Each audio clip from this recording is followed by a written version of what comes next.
In our last video, we showed you how to remove the quarter glass in a 2013 Ford Focus. Now in this video, we'll show you how to remove the windshield in this 2013 Chevy Malibu.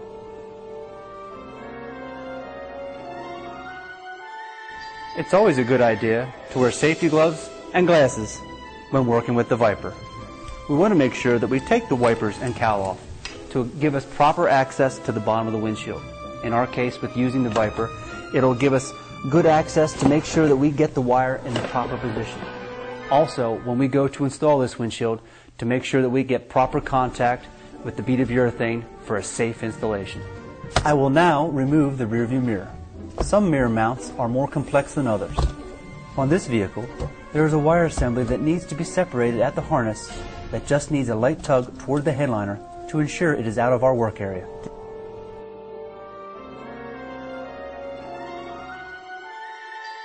I'll be pulling the wire in from the passenger side, and that's where we'll be starting the Viper and working in a clockwise direction. Push the wire starter through the urethane until the end is exposed just under the windshield. When the loop of wire is visible, pull back on the wire starter slightly. I've made a small bend in the end of the cutout wire. Pull the wire starter with the attached cutout wire all the way back into the vehicle. Then, feed the wire under the bottom of the molding of the windshield. Load your spool onto the venom wire dispenser and place it onto the windshield. I will now insert the wire from the venom under the molding. Run the wire all the way around the windshield until you are where the wire was inserted through the urethane.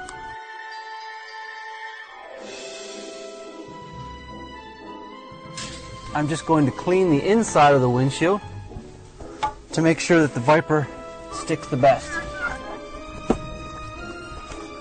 So I'm going to insert the wire into the hole, the pulley of the Viper. Now, knowing that I'm going from the passenger side to the driver's side, I'm going to wind the wire on the Viper in a counterclockwise motion. I'm going to go around about 2 or 3 times, and then I can install it on the windshield.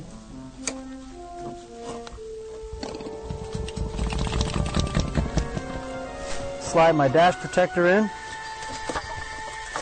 and we're ready to start cutting.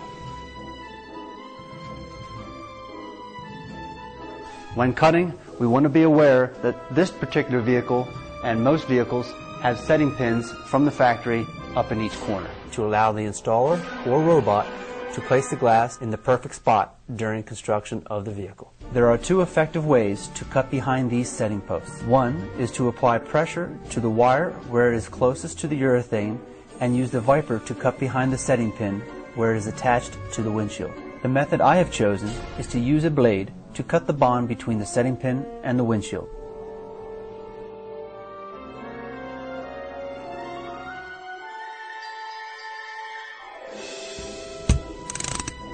Apply light pressure as you begin cutting.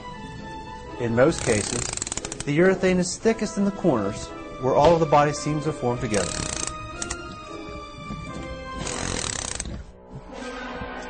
Now that I've made the initial cut and got past the corners, I can speed up my ratcheting action as needed.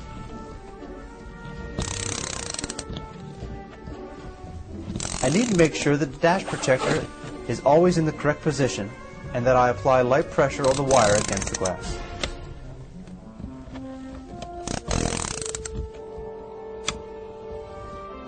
A key benefit to the Viper is that after each cutting action, when you ratchet to the next cut, there is no tension on the wire.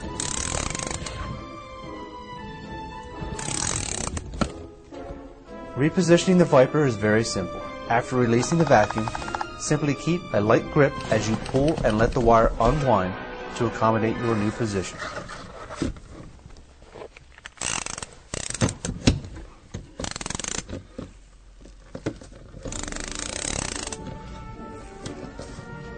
I'm now about to come up the A-pillar. What I've chosen to do is leave the moldings in place because they have a clip that keeps the molding in place when the airbag is deployed, and if trying to remove them can break. What I will do is use the headliner protector, slip it into place, and make sure that when I'm cutting, the wire is between the glass and the protector.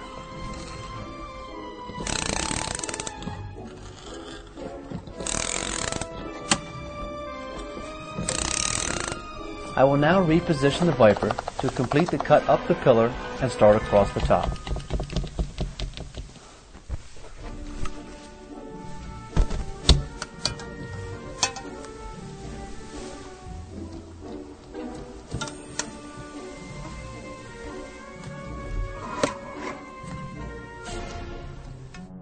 I am now using the blade method I showed you earlier to separate the setting pin from the glass. Now I can continue cutting across the top.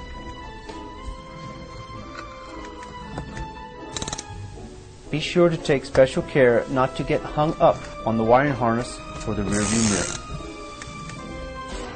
It's at this point that I notice the wire is starting to feed from the Venom wire dispenser. This means that there is not enough tension being created to cut through the urethane. We will now switch the wire from the Venom to the mini anchor.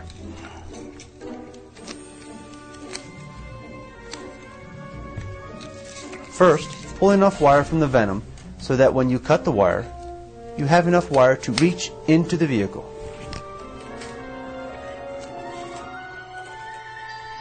Insert the wire under the windshield through the already cut area.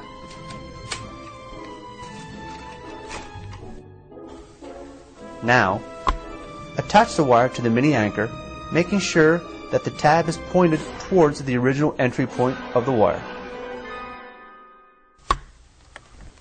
I am now using the blade method I showed you earlier to separate the setting pin from the glass.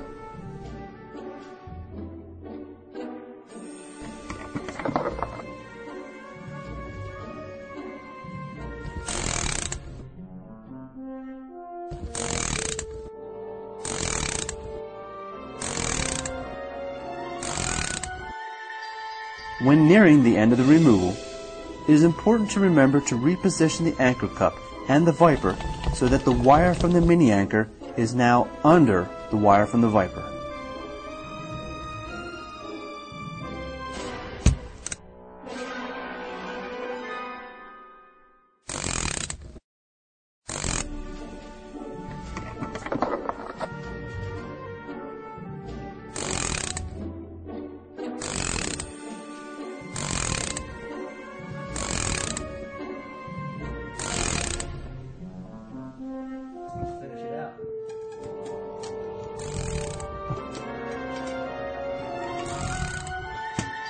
Now that the windshield's out on this 2013 Chevy Malibu, you can see that there's no damage to the body.